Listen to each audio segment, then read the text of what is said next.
Welcome to 1 Minute to Midnight. I'm Wilfred Cunningham. This week, China reacted angrily to a United States Defense Department report about Chinese military activity and infrastructure buildup in the South China Sea, heightening tensions that have been growing between the two nations. Of course, other things have been happening. Venezuela faces shortages of basic goods, foods and medicine, as its economy falls. Its president, Nicolas Maduro, declared a state of emergency on the 13th of May and now threatens to seize inactive factories. On the 12th of May, the Brazilian Senate began impeachment proceedings against Dilma Rousseff, the country's president. But we're not talking about that. We're talking about the Spratly Islands. The Spratly Islands, which are referred to as a group and individually, differently in different languages and by different countries, and which are also called Nansha Condeo in Chinese, are a group of 14 small islands and more than 100 reefs, with a natural above-water area of 2 square kilometers in the South China Sea. The islands themselves are spread over around 425,000 square kilometers, or 160,000 square miles, although that figure, and the figures associated with the natural and artificial size of the islands, varies because of separate historical definitions, and certain reefs becoming submerged either at daily high tides or for certain parts of the year. The current size of the islands, and one of the reasons for contemporary territorial disagreements, is an issue of contention because of artificial enlargement. However, the islands have been disputed in some way since at least the 19th century. China and Taiwan claim all of the Spratly Islands exclusively. Vietnam, the Spratly and Paracel Islands. Malaysia claims 3 islands with its exclusive economic zone, and some reefs, and the Philippines another 3. Brunei claims a single reef. An estimated $5 trillion worth of shipping passes through the Spratlys every year, making it strategically important. There are also potentially unquantified amounts of oil and gas beneath the waters around the Spratlys.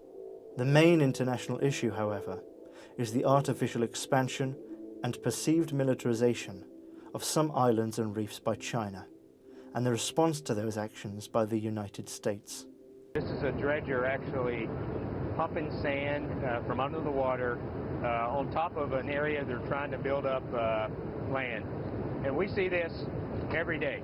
You're a military man. You look at this, is there any doubt that that is a future military installation? It appears to be build-up of military infrastructure, and not to mention we were just challenged probably 30 minutes ago, and the challenge came from Chinese Navy, and I'm highly confident it came from ashore.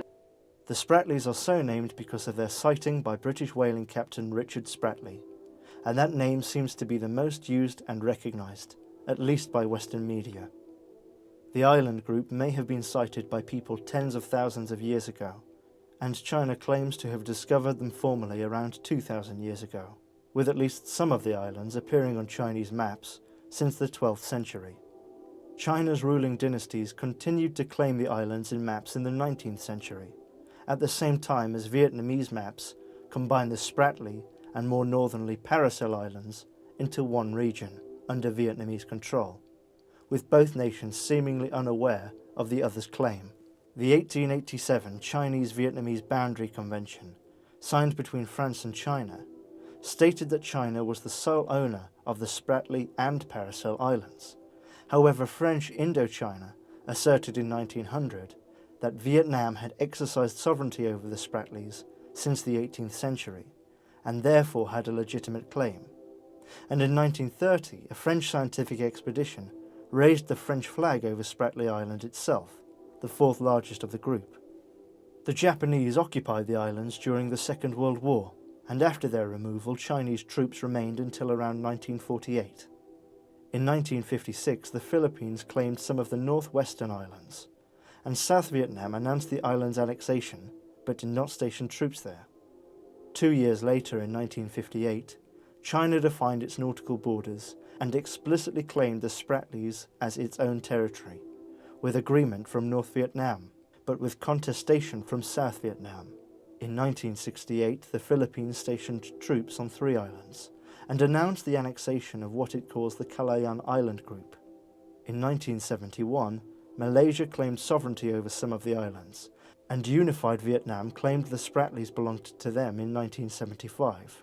Before the Vietnamese War ended, South Vietnamese soldiers occupied the Southwest Cay peacefully, and Vietnam continues to hold the island to this day. In 1984, Brunei established an exclusive fishing zone encompassing the tiny Louisa Reef in the south of the group. On the 14th of March 1988, a skirmish occurred between the Chinese and Vietnamese militaries, resulting in 64 Vietnamese troops being killed, and China taking possession of 6 reefs and atolls, including Subi Reef. In 1994 and 95, China built structures on Mischief Reef, a large reef 250 kilometers from the Philippines. In May 2008, the Taiwanese president became the first head of state from any of the claimant countries to visit the islands. In 2011, Vietnamese officials accused Chinese fishing boats, or patrol boats, of cutting cables being laid by an oil exploration vessel inside its exclusive economic zone. Both countries conducted live firing exercises that year, and both had some of their government websites hacked, perhaps in relation to the disputes over the islands. On the 20th of May 2015, the Chinese Navy issued a warning to a United States spy plane near Fiery Cross Reef. Foreign military aircraft, this is Chinese Navy. You are approaching our military alert zone. Leave immediately. The language used, specifically the description of the area as a military zone, was notable, as it is arguably a clear and direct challenge to the United States' assertion that the island should be considered international territory. On October the 25th, United States destroyer USS Lassen sailed within 12 nautical miles of Subi Reef, an area that China claims is its sovereign territory. On the 30th of January 2016, days after United States Secretary of State John Kerry visited Beijing to discuss regional issues, US warship Curtis Wilbur came within 12 nautical miles of Triton Island in the Paracel Group. A following statement from the Chinese Defense Ministry warned similar incidents may cause extremely dangerous consequences, and that the Curtis Wilbur had violated Chinese law. On the 16th of February 2016, it was reported that imagery from ImageSat International shows 2 batteries of 8 surface-to-air missile launchers, as well as a radar system on Woody Island, part of the Paracel Island Group. Most recently, on the 10th of May, USS William P. Lawrence, a missile destroyer, sailed within 12 nautical miles of Fiery Cross Reef, which the US Department of Defense claimed was part of an operation to challenge attempts by China, Taiwan, and Vietnam to restrict navigation rights around claimed territories. Now, in its annual report, which China's Defense Ministry spokesman Yang Yujun has described as damaging to mutual trust, the US Department of Defense has told Congress that it expects China to continue the artificial expansion and creation of islands in the Spratly group, adding military supporting infrastructure and long-term bases. Although all countries with some claim over the Spratlys, with the exception of Brunei, have artificially expanded reefs and islands in their possession, China has reclaimed at least 30 times more than Vietnam or Malaysia, an estimated 13 square kilometers. In contrast, the Philippines and Taiwan have claimed 0.056 and 0.032 square kilometers respectively. It is probably this rapid expansion that has caused such publicly voiced concern from the United States, who the Chinese have in the past accused of supporting Vietnamese and Taiwanese efforts in the region with the intention of undermining Chinese progress. The United States does not take sides on territorial disputes over land features in the South China Sea, but we oppose the use of force or the threat of force to advance the claims of any party. Nevertheless, China has succeeded in creating impressive bases where there were only reefs or small sand dunes before. At Fiery Cross Reef, they have transformed a reef into an island more than 3,000 meters long and 2,000 to 300 meters wide, with a large seaport and runway long enough to land any Chinese military plane. The speed of land reclamation, which largely began in 2014, is likely to slow. However, the future expansion of Chinese military activities in the region are unclear. The bases may only be occupied at certain times, and be, as China states, part of a robust defensive network. Or they could garrison a permanent force big enough to essentially control the South China Sea and act as a strategic strongpoint for the region. Greg Poling, director of the Asia Maritime Transparency Initiative at the Center for Strategic and International Studies, claims that China's strategy in the South China Sea is one of ambiguity. Zhu Haiquan, the spokesman of the Chinese embassy in Washington, has said in the past that freedom of navigation and overflight should not be used as an excuse to flex muscle and undermine other countries' sovereignty and security, and the Chinese government has frequently criticized the presence of the United States Navy so close to its claimed territory. Many see the South China Sea as a potential flashpoint, where the world's two strongest militaries may be drawn into open confrontation.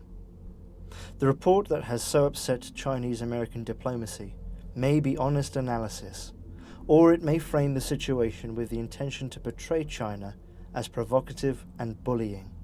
Either way, the report means that the Spratly Islands are of notable concern to the United States, and that they will likely grow in diplomatic significance. The Department of Defense's report repeats accusations that the Chinese military are responsible for cyber attacks against US government systems. US officials have also said that the American Navy plans to conduct patrols within 12 nautical miles of Chinese artificial islands, inside the area that would normally be considered its territory, around twice every 4 months. So Chinese and American relations over the Spratly Islands dispute are likely to remain strained, perhaps worsening. However, the islands have been disputed for over a century. So, until next time, goodbye, and try to remain calm.